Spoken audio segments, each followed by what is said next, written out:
Hi, I'm Maggie Lake, your host for this special UN Global Compact series, Financing a Sustainable Future, CFO Insights. You'll hear from the chief financial officers who are part of a special task force convened by the UN. They are using their platforms and influence to reshape the future of corporate finance and invest to help achieve the Sustainable Development Goals and build a resilient future. This is CFO Insights.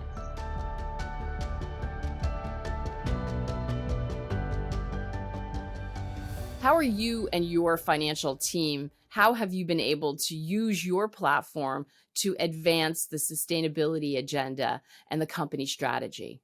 It is very clear that companies which follow a strong, sustainable business model are the ones who would have business longevity. And the purpose of the corporation has to orient around the whole sustainability agenda. So, finance obviously comes right in front and center as far as capital allocation is concerned, performance management is concerned, new technology evaluation is concerned, and looking at the entire gamut of the framework of the SDGs. If you look at the 17 SDGs, there is a very significant part of the S of the ESG in that. And I think from our perspective, from where we operate in one of the most challenging areas within India, looking at community, looking at sustainability, looking at natural resources, biodiversity, climate, all of these are core of our business strategy. So we cannot grow our business without having consideration towards all of this. So finance obviously takes all of that on board while evaluating capital allocation decisions in particular and looking at long-term business strategy for the company. Absolutely. And your sector in particular is very capital intensive. And we know that a shift to eco-friendly production requires huge investment. So how are you allocating that capital? Yeah, so I think it's two parts. One, the fact that it is capital intensive. Second, it is a hard to abate from a emission standpoint. And the third is we are in a geography predominantly in India, which is going to grow. So balancing the three parts as we move forward is something that we are deeply engaged with, because we have to look at not the legacy technology, but new technologies.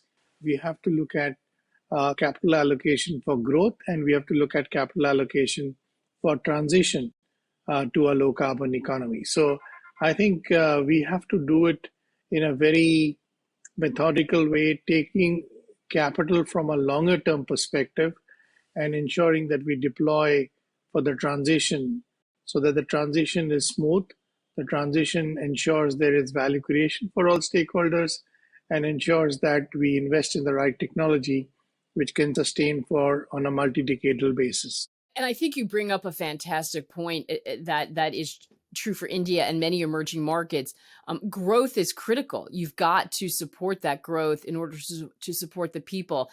How are you investing in R&D in order to do that, to tap into those new technologies that's going to allow you to make the transition to cleaner energy, to more inclusive growth, but not sacrifice growth at the same time?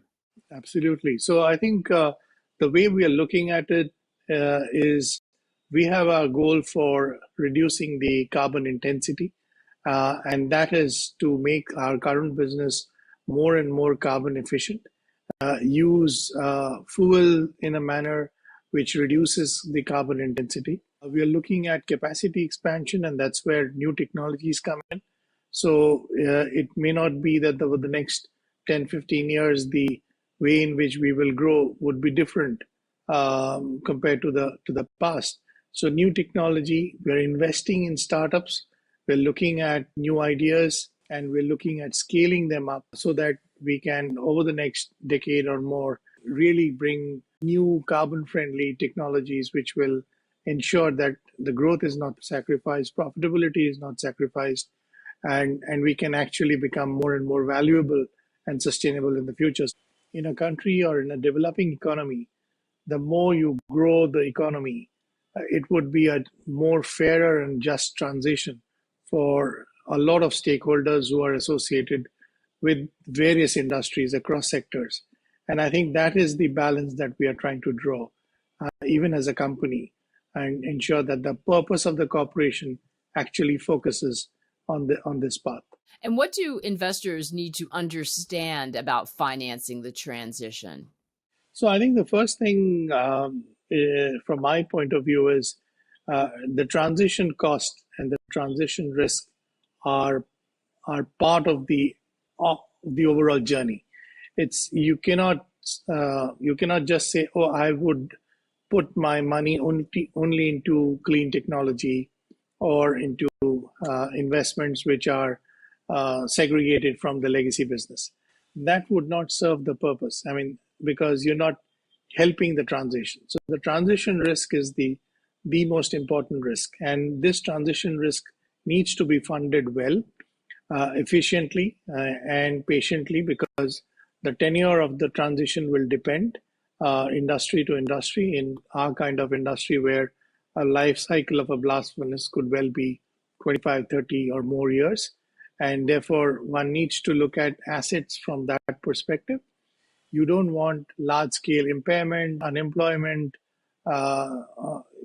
financial risks to play out in the open while transiting. You want a smooth transition, and that will be also be incremental, because there's no magic bullet. You cannot shut down everything of the past and start new. You have to transit from the past into the new assets and a new operating model. So I think it will be interesting and important for the investors and providers of capital, be it debt capital or equity or structured capital, in all forms, to ensure that the transition risk is well understood, well calibrated, and then the execution responsibility is better focused on, so that this transition leads to a more sustainable operating model for the future. How can we incentivize more partnerships and collaborations in order to achieve the pace of change that's needed and guarantee the growth that's needed in countries like India? So I think, the obviously the risk is assessed, and that's where the incentives have to come in, because the risk has to be shared between, I'm talking about, say, a company, its customers, the stakeholders, including government, and providers of capital. So I think this is how we can make a good transition work, because any one stakeholder cannot bear the full risk. So we will have to look at the shared risks and equally the shared rewards. And I think some of the rewards, for example, from a stakeholder point of view or from a government point of view, will also reflect in the social accounting. So I think we just need to ensure that we have the appropriate matrices relevant for each stakeholder. So the provider of capital will look at the portfolio return. The government will look at both the transition as well as how it impacts the society, how it provides employment, how it uplifts the quality of lives of people, and how do you ensure that you have a clean environment which makes the future generations healthy. And the customers will want to have products which are certainly has much less embedded carbon, and ensure that they are looking at green products, so to speak. And I think if we get all the definitions right, matrices right, disclosures right, the cost right, and the execution right, I think we will certainly be able to do that. Thank you for watching CFO Insights. For more information on the CFO Task Force for the SDGs, you can head over to www.cfotaskforce.org and share your insights on social media using the hashtag CFO Task Force. Don't forget to tag the UN Global Compact @Global Compact. We'll see you again soon.